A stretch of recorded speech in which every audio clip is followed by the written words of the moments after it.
여호와께서 가나안의 모든 전쟁들을 알지 못한 이스라엘을 시험하려 하시며 이스라엘 자손의 세대 중에 아직 전쟁을 알지 못하는 자들에게 그것을 가르쳐 알게 하려 하사 남겨두신 이방 민족들은 블레셋의 5 군주들과 모든 가나안 족속과 시돈 족속과 바알 헤르몬 산에서부터 하맛 입구까지 레바논 산에 거주하는 히위 족속이라. 남겨두신 이 이방 민족들로 이스라엘을 시험하사 여호와께서 모세를 통하여 그들의 조상들에게 이르신 명령들을 순종하는지 알고자 하셨더라. 아멘. 의인의 자손은 빌어먹지 않는다. 분명히 그런 부분이 있겠죠. 의로운 그런 부모의 신앙생활 또 조상의 신앙생활을 통해 자녀가 받는 혜택과 축복이 분명히 있을 것입니다. 그러나 그렇다고 해서 의인의 자손이라고 해서 반드시 하나님을 경외하는 가문이라고 해서 그들에게 시험이나 문제가 없을 것이다 라고 말할 수는 없습니다. 그러니까 왜 그러느냐? 자녀들이 믿음이 부족해서 그런 것인가? 아니면 부모가 조상들이 그 경건함과 정성을 기억하지 않으셔서 그렇게 되는 건가? 그런데 오늘 본문에서 그 해답을 우리가 찾아볼 수 있습니다. 이스라엘 민족처럼 화려한 그런 족보를 가진 민족이 없죠. 그들은 아브라함의 자손이고 이삭과 야곱의 후손이고 또 모세와 같은 위대한 선지자가 있고 모세를 통해서 광야 생활을 통해 만나와 메추라기와 또 반석에서 물이 솟는 엄청난 하나님의 은혜를 입었습니다. 요수와 같은 지도자도 뒀습니다. 그러면 그런 위대한 믿음의 조상을 둔 후손들이 혜택을 충분히 누릴 만도 한데 그 후손들이 오히려 지속적으로 고통을 이웃 나라들을 통해 겪게 되었다. 이게 오늘 사사기의 주제입니다. 이방 민족들이 여전히 남아가지고 옆구리에 가시처럼 역할을 했다는 겁니다. 여러분 왜 그럴까요? 그 해답을 오늘 본문에서 찾아보면 1절과 2절에 이렇게 말씀하고 있습니다. 여호와께서 가나안의 모든 전쟁들을 알지 못한 이스라엘을 시험하려 하시며 이스라엘 자손의 세대 중에 아직 전쟁을 알지 못하는 자들에게 그것을 가르쳐 알게 하려 하사 남겨두신 이방 민족들이 있었다. 이렇게 표현합니다. 여기 전쟁을 알지 못하는 이스라엘이라는 건 신세대를 말하죠. 부모 세대는 다 그 하나님의 어떤 전쟁을 통해서 하나님의 은혜를 입었습니다. 전쟁을 하고 죽기를 각오하고 전쟁을 해서 겨우 얻은 땅이 가나안 땅입니다. 그 속에서 많은 하나님의 은혜, 하나님의 인도하심을 경험했던 거죠. 그러나 그 후손들은 전혀 전쟁을 경험하지 않은 겁니다. 이들에게 전쟁을 알게 하기 위해서, 고통을 경험하게 하기 위해서 하나님이 이방 민족을 남겨두셨다. 이렇게 표현하는 겁니다. 여러분, 부모는요, 자기는 고생해도 자식은 고생하고 시키고 싶지 않은 게 부모의 마음이죠. 저희 집사람이 한 번은 이렇게 저한테 얘기한 적이 있습니다. 내가 지혜 정도는 하나 내가 평생 내가 데리고 살 자신이 있어요. 뭐 그냥 우스갯소리로 지나가는 소리를 한 말인지 몰라도 내 자식은 고생시키고 싶지 않다라는 그런 의도가 우리 와이프의 마음속에 있는 걸 제가 느꼈습니다.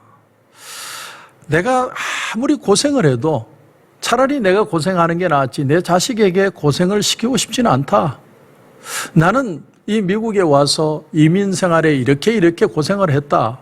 뭐 그렇게 한 번쯤 얘기는 할 수 있을지 몰라도 그렇다고 해서 우리 자식들이 그런 똑같은 어려움을 너희도 겪어야 된다. 그런 마음을 가진 부모는 없다는 겁니다. 그런데 여러분, 하나님의 생각은 조금 다릅니다. 조금 달라요.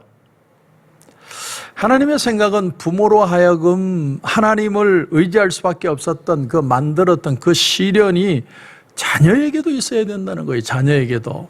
참 우리는 그러고 싶지 않은데 하나님은 자녀에게도 고난이 필요하다. 이렇게 말씀하시는 겁니다. 그렇기 때문에 오늘 본문을 보면 전쟁을 경험하지 못한 세대를 위해서 그들을 가르치기 위해 남겨두신 이방이 있다. 이렇게 표현하는 겁니다. 하나님이 의도적으로 남겨두셨다는 얘기죠. 부모가 가난해서 애를 쓰고 살았습니까? 자녀에게도 싸워야 될 부분이 있다는 거죠. 부모가 믿음으로 무에서 유를 창조하는 법을 배웠습니까? 자녀도 그런 과정을 지나가는 어떤 기간들이 필요하다는 거죠.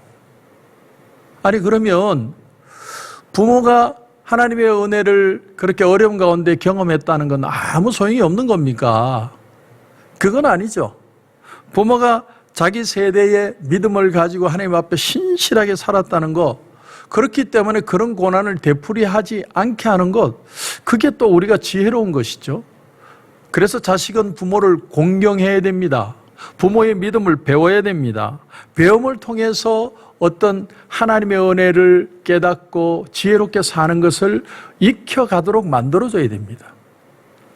그러나 그렇지 않고 매번 되풀이 된다면 부모가 넘어진 자리에서 자녀도 같이 넘어지고 또 그렇게 한다면 그건 저주죠.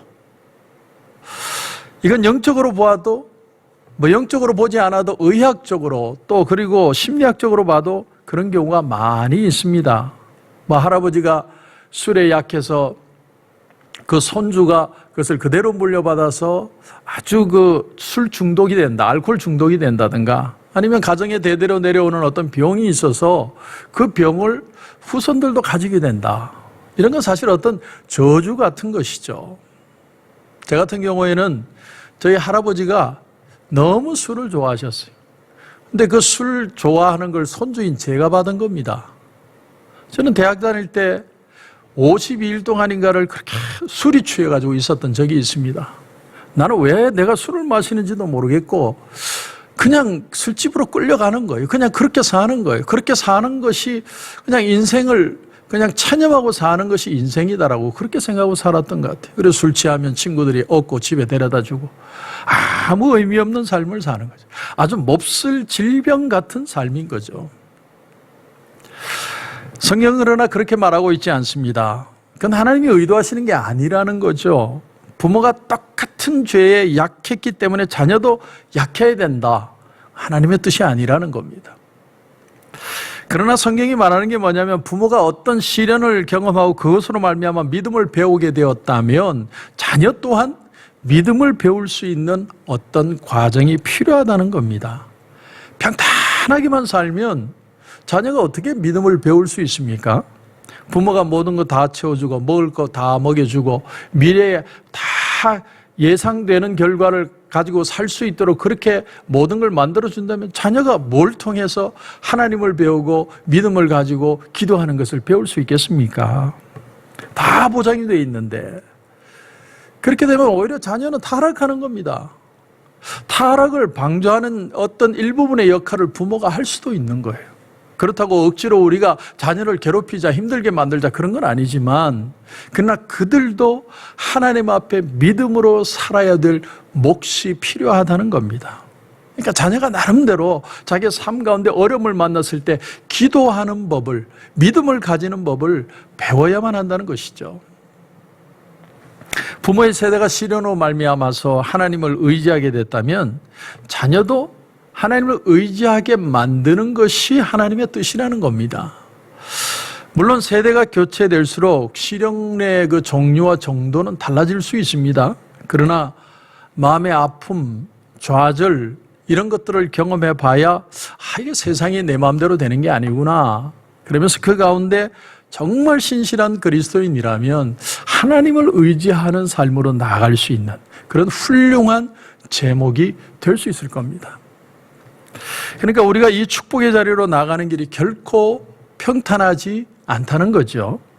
축복은 위대하고 좋은 것이지만 모든 사람들이 그 결과의 축복만 받기 원하지만 사실은 그 과정을 우리는 무시할 때가 너무 많습니다.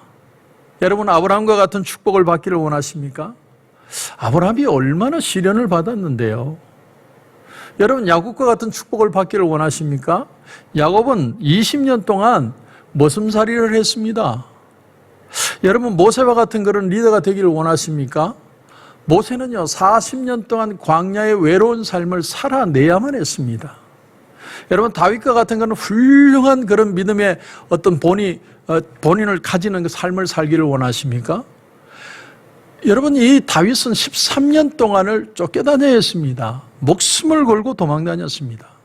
우리는 결과적인 열매만 보지만 사실은 그들의 삶에 견뎌내고 지나가야만 하는 믿음의 과정, 어려움의 과정들이 있었다는 것을 우리가 알 필요가 있습니다. 그러니까 둘 다 필요한 거예요. 둘 다. 그래서 하나님은 이스라엘의 신세대에 무엇이 유익한지를 하나님이 알고 계시는 거예요. 부모 세대는 자식에게 무조건 잘해주면 된다고 생각하지만 하나님은 부모가 겪었던 믿음의 과정을 자식들도 과정을 겪어 나가야 된다. 스스로 믿음을 가지고 스스로 기도하고 스스로 하나님을 찾아갈 수 있는 그런 과정이 필요하다는 겁니다. 여러분, 저는 이 코로나 사태를요, 그냥 하나의 고통이라고만 생각하지 않습니다. 하나님께서 우리에게 어떤 영적 유익을 주시기 위해서 지나가는 과정이라고 저는 생각을 합니다. 이건 물론 우리 자녀들에게도 이 어려움을 통해서 무언가를 깨닫게 하시는 모습이 있다. 저는 분명히 그렇게 생각합니다. 영적으로 유익한 것, 그것은 내가 싸워야 될 전쟁이 남아있는 것을 의미합니다. 내가 싸워야 될 전쟁이 있고 그 싸움을 통해서 믿음을 가지고 믿음을 통해 하나님의 역사를 볼 수 있는 그런 역사의 과정을 하나님은 남겨두신다는 겁니다. 왜? 우리는 하나님의 자녀이고 우리가 하나님의 자녀인 것처럼 우리 자식들도 자녀들도 역시 하나님의 자녀들이기 때문에 여러분 깊이 생각해야 됩니다. 그래서 하나님 앞에서 꼭 해결해야 됩니다. 우리의 삶에 영적으로 웨이스트 된다는 건 없습니다. 어떤 과정도 고난을 고난으로 보지 마시고 우리 자녀들에게 좋은 것만 주는 게 아니라 사실은 믿음의 좋은 것들을 남겨주고 우리 자녀들도 그 믿음의 본을 받아 믿음으로 기도로 이겨내는 것을 배워야만 할 것입니다. 그러면 하나님의 축복은 대대로 흘러가게 될 것입니다. 그런 은혜가 저와 여러분 가운데 넘치시길 주님의 이름으로 축원합니다. 기도드리겠습니다. 하나님 은혜를 감사합니다. 오늘 이 새벽에 우리가 자녀들에 대한 하나님이 주시는 축복에 대해서 생각해 보았습니다. 우리는 부모로서 그저 좋은 거 주고 싶고 고생하지 않기를 원하고 그들이 그저 평안하게 살기를 원하지만 그 속에서 믿음을 가질 수 없다는 걸 배웠습니다. 그들이 겪어야 할 몫이 있고 그 속에서 스스로 믿음을 가져야 되고 스스로 기도해야 되는 부분이 있다는 것을 우리가 배웁니다. 하나님 우리 자녀들을 축복해 주시고 믿음의 장부가 되게 하시고 믿음으로 승리하여서 우리 부모가 받은 축복보다 더 큰 축복을 경험할 수 있도록 인도하여 주시옵소서. 하나님께서 큰 은혜 주실 줄 믿고 예수님의 이름으로 기도드립니다. 아멘.